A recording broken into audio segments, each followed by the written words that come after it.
So it looks like Real Madrid and Xabi Alonso are super invested in this Castilla talent. And who is this Castilla talent? It is Thiago Pitarch. Now listen, I might be butchering his name, but it is what it is. You guys understand the point. Now what I heard was Xabi Alonso is impressed by him. And if Xabi Alonso is impressed by you, then you are good. Then you are seriously good. He's a player that Xabi is looking at as possibly promoting into the first team. And the fact that this is being said on the same day in which Gonzalo Garcia has been renewed until 2030 with Real Madrid, also a Castilla player. I feel like there's some momentum coming from the Castilla. And if I'm being honest with you, La Fabrica have always been a good academy. It's just that we had a bad coach when it came to young players, which was Ancelotti. But now we have Xabi, and things are going to be very different. So Thiago Pitarch, he was training with the first team, and it looks like he's gonna play against Leganes. Now by the time this video comes out, he has already played. So I don't know how he's gonna perform. But the thing is, I'm looking at the upcoming friendly on the 12th of August. That one is a big one.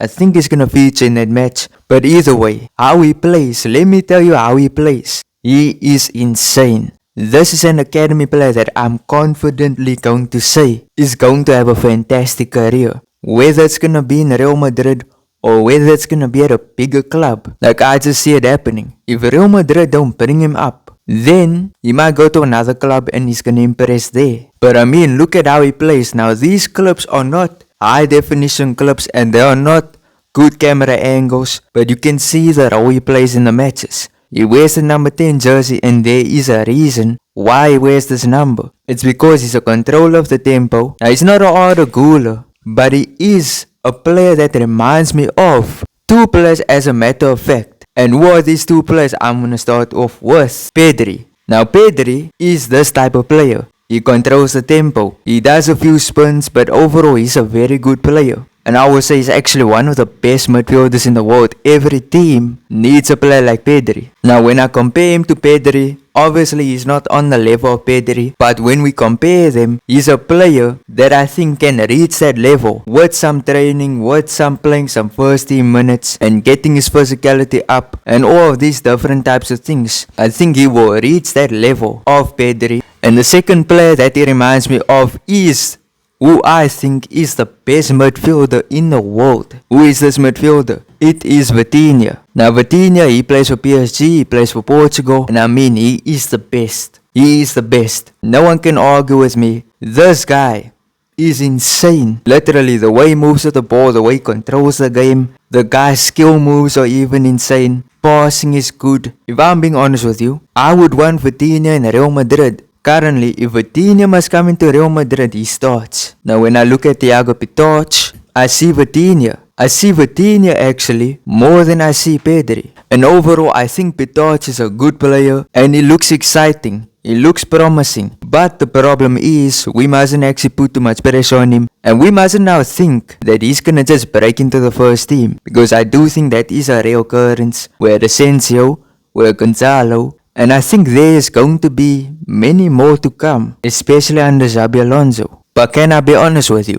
If you guys think he's gonna break into the first team this season, I'm gonna say it's almost impossible. It's almost impossible because the squad is complete. The squad is full of players. And to be honest with you, if we want a player like Pitarch in the team to play at a good level, we have Ceballos. Ceballos is that type of player. Like look at these highlights. This was against Salzburg last season. Ceballos is that kind of player for us. I don't think we need Pitarch. And therefore I think let this player develop in the Castilla. Give him more time under Arbeloa.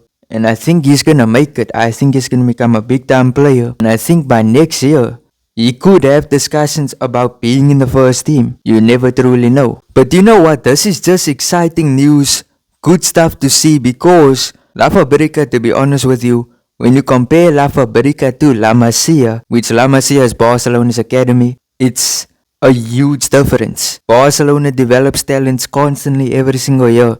You're seeing they bringing up another player, another 17-year-old. Like they keep on bringing up new youngsters. Whereas with Real Madrid, it's kind of rare. It's super rare actually that you get a Gonzalo Garcia, that you get an Asensio. And it's really exciting. I can't wait for the future of this academy. But now we move on from this youngster and we talk about the other players. Let's start off with the competition in Real Madrid. So if you look at the attack lineup, if you look at the fact that Xabi says he's gonna play 2 attackers, that leaves a lot of competition between Vini Jr., Mbappe, Gonzalo Garcia, Rodrigo, Brahim Diaz, Endrick. Like, the competition is insane for that 2 spots. And you know what, even though there's been reports that Rodrigo's gonna stay, I think it's almost impossible. I think it's impossible to have all of those attackers and you can still keep Rodrigo. I think it's insane, and I think the way the squad is shaped up, it is built for a front 3. It's not built for a front 2. And therefore I think many players are gonna see the bench. And I also think many players could actually get sold. You know what we've been seeing in the recent training pics of Real Madrid? You saw Arda Güler has like a patch there below his knee. And it makes you think, is he injured? Because we know this is a player who had a lot of injury problems in the past. And according to reports, he's not injured.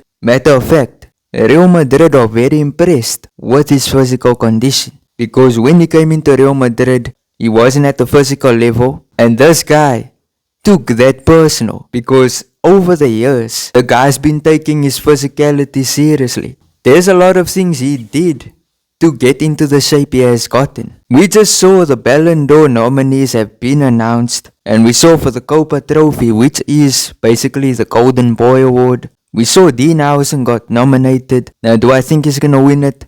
I'm gonna say no. I think it's either between Desiree Doué or Yamal. Now, the thing is, Yamal, he won the Copa Trophy last season. Now, the thing is, Ballon d'Or is a PR award. I can see them giving it to Yamal. Because if Yamal is not gonna win the Ballon d'Or, then I think they're definitely gonna leave him with at least a trophy or some type of award. When it comes to Ballon d'Or nominees, we saw Jude Bellingham, Thibaut Courtois, Vini Jr. and Mbappe. Now, do I think any of them have a chance? I don't think so.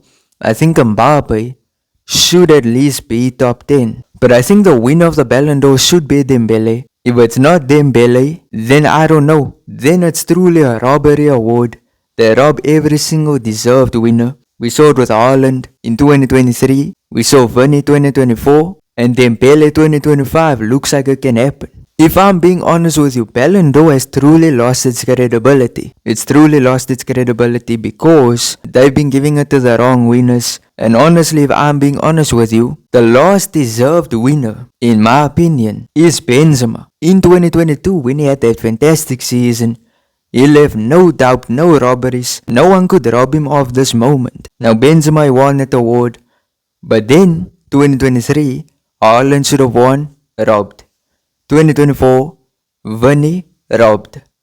2025, if they rob Dembele, then I don't know about the Ballon d'Or. But listen, these are my thoughts. Tell me your thoughts there in the comment section. Tell me whether you agree with my thoughts and opinions or disagree. I'd like to see it in the comment section. But if you enjoyed, smash like, subscribe, turn on notifications. Peace.